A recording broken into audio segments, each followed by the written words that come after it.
Một lời hay có thể sưởi ấm cả mùa đông. Một câu không hay có thể làm rét lạnh cả tháng 6.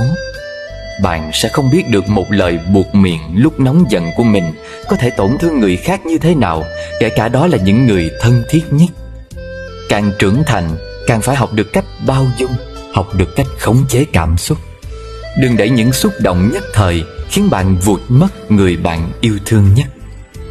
Người sửa được tính cách của bạn là người bạn yêu. Người chịu được tính cách của bạn là người yêu bạn. Bình an ngự ở chốn nào? Phải chăng xa vắng ồn ào lặng im? Ngay nơi xáo động nhiễu phiền, nếu tâm tĩnh lặng, bình yên chính là